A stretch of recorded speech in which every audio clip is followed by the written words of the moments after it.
유튜브로 읽는 박정희 전기 10권 10월의 결단 새마을운동의 확산.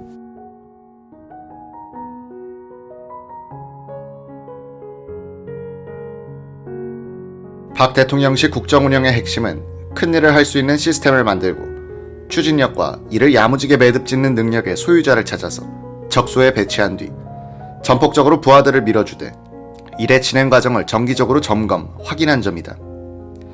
박 대통령은 군 지휘관 시절부터 지시는 5%, 확인이 95%라는 말을 할 만큼 중간 점검을 중시했다.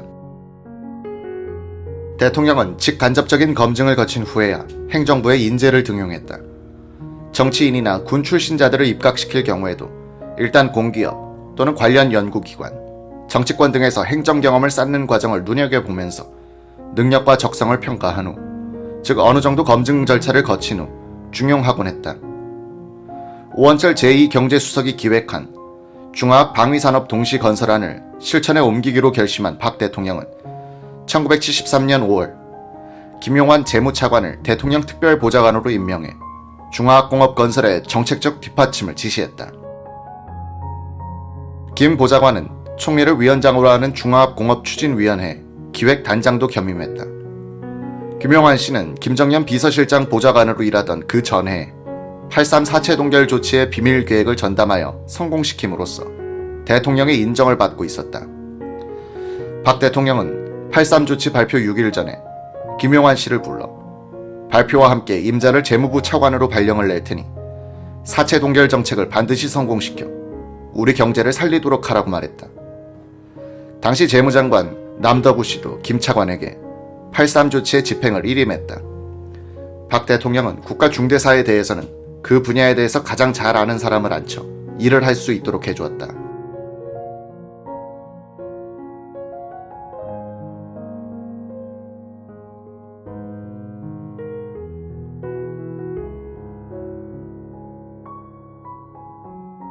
박 대통령은 방위산업을 민간 주도 정부 뒷받침의 시스템으로 추진하기로 결정했다.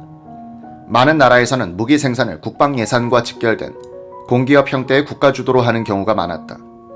국방부는 국가 주도형 방위산업 건설을, 청와대와 경제부처는 민간 주도를 주장했는데 박 대통령은 민간 주도 쪽에 손을 들어주었다. 박 대통령은 방위산업은 중화학공업과 연계돼 있는데 무기 생산만 전담하는 공기업형으로 육성했다가 수요가 포화 상태에 이르면 기업의 채산성이 약화될 수 있다. 따라서 민간 기업이 무기와 일반 상품을 함께 생산하도록 해놔야 불황에 따른 피해를 줄일 수 있다. 정부는 이 업체들을 뒷받침해야 한다는 쪽으로 입장을 정리한 것이다. 중화공업기획 단장이 된 김용환 씨는 경제기획원 물가국장 서석준을 부단장으로 데리고 왔다. 김용환 팀은 첫 작품으로서 중화학공업 육성 계획을 내놨다. 이 보고서는 1980년대를 복지사회, 고도산업사회로 만들기 위해서는 중화학공업화에 따른 공업구조의 고도화 없이는 불가능하다고 지적했다. 박 대통령은 1973년 8월에 김용환 특별보좌관을 경제 제1수석으로 승진시켰다. 김 수석은 화공 엔지니어 출신인 오원철 경제 제2수석을 도와 중화학공업화에 자금 동원과 산업기지 건설을 해냈다. 중화공업단지의 건설은 산업기지 개발공사를 설립하여 하기로 했다. 수자원개발공사 사장으로 뛰어난 추진력이 검증된 안경모 씨가 산업기지개발공사 사장으로 임명됐다. 1974년 4월 1일부터 1979년 12월 14일까지 창원, 여천, 온산, 안정, 구미, 포항, 부평, 아산에 8개 산업기지가 만들어졌다. 중화학공업 건설에는 자금이 많이 들고 투자 회수에도 시간이 많이 걸린다. 국내 저축률이 25% 이상 되어야 추진할 수 있는 대사업이었다. 당시 국내 저축률은 15% 정도였다. 오 수석의 비교법에 따르면 수출이 연간 18억 달러 하던데 중화학공업 건설에 100억 달러를 넣어야 한다는 것은 지금 기준으로는 7천억 달러를 조달하는 것과 같은 자원 집중이었다. 김용환 경제 제1수석은 중화학공업 자원 확보를 위해 국민투자기금을 만들기로 했다. 1973년 12월 14일에 국민투자기금법이 제정됐다. 이 기금의 대부분은 국민투자채권을 금융기관이 매입하는 방법으로 출연했다.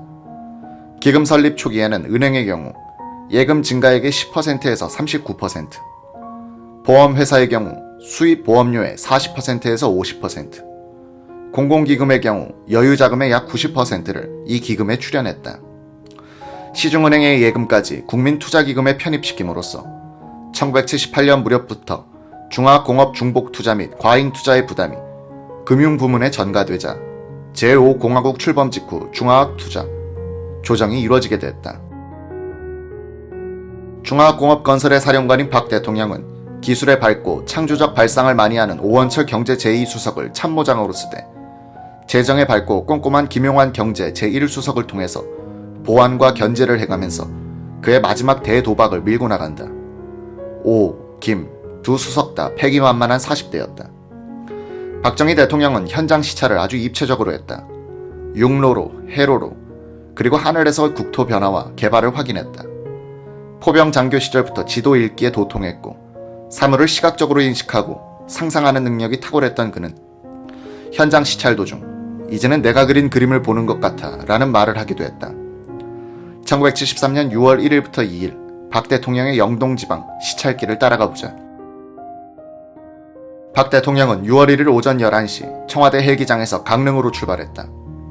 대관령 상공이 짙은 안개로 뒤덮여 헬기가 뜰 수 없게 되자 평창군의 하진부리에 착륙했다. 박 대통령은 민간용 코로나 승용차를 수배하여 대관령 고개를 넘었다. 그는 대관령 국민학교 앞에 차를 멈추게 하더니 마구잡이로 파헤쳐진 산줄기를 가리키면서 항공사진을 찍어두고 산지개간을 단속하라고 지시했다. 오후 2시 20분에 강릉 비치 호텔에 도착한 박 대통령 일행은 늦은 점심을 먹었다. 다음날 박 대통령 일행은 승용차 편으로 강릉을 출발해 묵호에 도착했다. 묵호항 확장 계획을 보고받은 그는 다시 북평의 쌍용 시멘트 공장을 찾았다. 이 공장에서 점심을 먹던 박 대통령은 우리나라의 환경정책에 영향을 줄 중대 발언을 했다. 진봉현 쌍용 사장이 공장 주변의 주민들이 공해를 걱정한다고 하자 박 대통령은 이렇게 말했다. 일본의 어느 학자는 공해 문제를 너무 걱정하면 공업 발전은 불가능하다고 말했어요. 이 정도를 가지고서는 아직 공해라고 할 것까지는 없을 것 같으니 지나친 신경을 쓰지 않는 것이 좋겠어요. 박 대통령은 오후에 다시 헬기를 타고 속초 지역을 시찰한 뒤 경포대 헬기장에 착륙했다. 6월 11일 경제기획원이 주관한 월간 경제동향 보고에서 관례대로 새마을운동 성공 사례 발표가 있었다. 박 대통령은 충북 괴산군에서 온 박주식 새마을 지도자와 함께 점심을 먹다가 마을 사람들이 함께 일을 끝내놓고 점심을 같이 드는 기분이 어떻냐고 묻기도 했다. 박 씨가 옆마을에서 먼저 새마을운동을 벌여 달라지는 것을 보고 이러면 안 된다는 생각이 들어 우리 마을도 시작하게 됐다고 말했다. 이 이야기를 듣던 박 대통령은 옆자리에 있던 김현옥 내무장관에게 지시했다. 김 장관, 박 지도자 말을 잘 들었죠. 우수부락 우선 지원의 원칙은 절대 수정하지 말고 밀고 나가야 합니다. 이즈음 전국적으로 불붙기 시작한 새마을운동에서 박 대통령이 중시한 것은 지도자의 양성교육이었다. 1971년 말에 박 대통령은 농림부 장관에게 새마을 교육에 지침을 내렸다. 1년에 3만 5천 명의 지도자를 양성하겠다는 식의 조잡한 계획만으로는 효과가 없을 것이다. 농촌 개발에 평생을 바치겠다는 사람들을 잘 선발하여 한 번에 20명, 30명이라도 좋으니 2, 3주 동안 오직 정신개발에만 치중하는 교육개혁을 세워보라. 그와 같은 교육 분위기는 마치 참선하는 것과 같아야 할 것이다. 농림부는 새마을 지도자 교육을 담당할 강사진의 명단을 박 대통령에게 올렸다. 종교인들과 저명 인사들이 많았다. 강사진의 명단을 훑어보던 박 대통령은 직접 종교인과 저명 인사들의 이름을 지웠다. 새마을운동 성공 사례를 발굴하여 새마을 지도자로 하여금 발표하게 하고 그에 관한 토론을 하게 하는 것이 더 효과가 있을 거요. 박 대통령은 지식인의 공허한 관념론보다는 새마을운동 현장의 경험에서 배울 것이 더 많다고 판단한 것이다.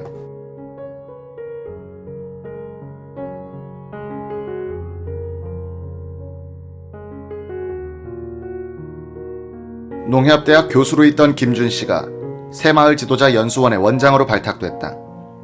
1972년 1월부터 시작된 새마을 교육은 1973년부터는 수원의 농민회관을 교육장으로 빌려 쓰게 됐다. 박 대통령은 새마을 교육을 위해서 법을 새로 만들거나 건물을 짓지 않고 있는 건물과 인력을 이용하게 했다. 박 대통령이 지시한 성공 사례 발표와 이에 대한 분임 토의는 가장 선진된 실무 교육이었다. 분임 토의의 주제를 보면 어떻게 하면 주민들을 새마을운동에 참여시킬 것인가가 압도적으로 많았다. 새마을운동의 소극적인 사람들은 너무 가난한 사람들과 부자, 그리고 노년층과 나이 어린 사람들이었다. 참여도가 높은 쪽은 마을에서 계속 살아야 하는 중년층이었다. 새마을운동은 많은 여성 지도자들을 배출했다. 인습의 굴레를 벗어난 여성들의 열정적인 참여가 새마을운동을 전국민운동으로 확산시켰다. 고위 공무원들과 사회 지도층 인사들도 새마을 교육을 받게 됐고 농촌 새마을운동이 도시, 공장, 새마을운동으로 번져나갔다. 이런 확산은 박 대통령이 나서서 마을마다 경쟁을 붙이고 교육으로서 지도자군을 양성하는 데 성공했으며 여성들의 참여를 불러냈기 때문이었다.